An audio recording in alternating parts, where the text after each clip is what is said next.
22 जनवरी 2024 को भगवान रामलला अपने गर्भगृह में प्राण प्रतिष्ठित हो जाएंगे।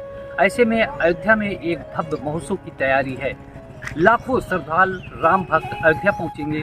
उनके ठहरने और खाने में कोई दिक्कत न हो, उनको किसी तरह की परेशानी न हो, इसके लिए व्यापक प्रबंध किया जा रहा है। आप ये देख सकते हैं कि ये राम जन्मभूमि तीर्थ क्षेत्र ट्रस्ट द्वारा बनाया गया टिन सिटी है, जहाँ पर 5 नगर बसाए गए हैं, जिसमें से आप पहला देख सकते हैं कि महंत रामचंद्र दास परमहंस दास जी नगर है ये।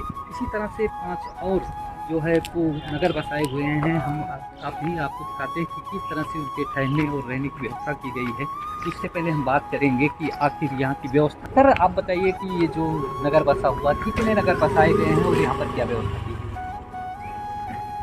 कुल मिलाकर ये 45 एकड़ ज़मीन में बसाया गया तिरक्षेत्रपुरम श्रद्धेय अशोक सिंघल जी परिसर, जिसमें 6 नगर हैं। उसमें से 4 नगर अलग अलग कमरे बनाए गए हैं, जिसमें लेट बाथ अटैच कमरे हैं। वो करीब 1135 कमरे हैं। प्रत्येक कमरे में 3 पलंग लगे हैं और 3 संत उसमें रुकेंगे। इसके अलावा जो बाकी 2 नगर हैं वो डॉर्मेट्री है, हॉल है।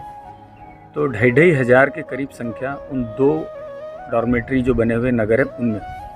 तो ऐसे करीब 10,000 आगंतुक, 2,000 हमारे प्रबंधक भोजनशालाएँ, 6 भोजनशालाएँ बनाई गई हैं 6 नगरों की। हर भोजनशाला में करीब 150 लोग भोजन बनाने वाले, भोजन परोसने वाले, कराने वाले। हर नगर में हमने पानी की अलग अलग व्यवस्थाएं की गई है। पीने के पानी की, गर्म पानी, सादा पानी, स्नान के लिए गर्म पानी। कार्यकर्ता रहेंगे जो पूज्य संतों को कक्ष में गर्म पानी की व्यवस्था पहुंचाएंगे। इसके अलावा चाय है, मीठी चाय है, फीकी चाय है। अन्य संतों की जो भी ज़रूरत की आवश्यकता है वो सारी व्यवस्था हमने की है। कुल मिलाकर हम 15 तारीख तक इस पूरे 6 नगरों को पूरी तरह से तैयार कर लेंगे। और हमें जो सूचना मिली है कि 19 तारीख से पूज्य संतों का आगमन शुरू हो जाएगा। हमने हर कमरे को एक नंबर दिया हुआ है। इस पूरे परिसर में 60 के करीब गलियां हैं।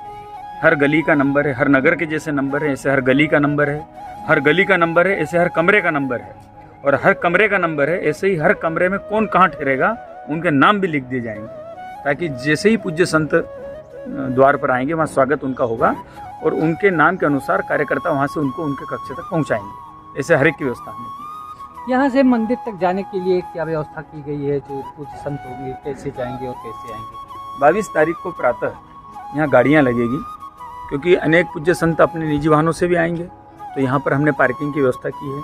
पार्किंग के साथ जो चालक रहेंगे उनके चालकों के भी आवास की हमने व्यवस्था की है। इतना तो पूज्य संतों के साथ उनके सहयोगी भी कई बार आते हैं, उनकी भी हमने अलग से व्यवस्था की है। लेकिन जो पूज्य संत 22 तारीख के कार्यक्रम में जाएंगे उनके लिए ट्रस्ट की ओर से गाड़ियाँ लगाई जाएगी। वो गाड़ियाँ चिन्हित कर ली गई है, वे गाड़ियाँ सुबह यहाँ लग जाएगी। उन्हीं गाड़ियों से पूज्य संत कार्यक्रम स्थल पर पहुँचेंगे और जिन गाड़ी से वो गए हैं उसी गाड़ी से वो वापस लौट आए। बिल्कुल, जो ये नगर बसाया गया है, अगर सुविधाओं को लेकर के बात किया जाए तो ये पूरी तरह से होटलों से भी कहीं ज़्यादा सुविधा युक्त है। लेकिन अगर इसमें आराम की बात की जाए तो वो जितना आराम लोगों को अपने घरों में मिलता है, जिस तरह से वो अपने घरों में महसूस करते हैं, उससे भी कहीं ज़्यादा होगा।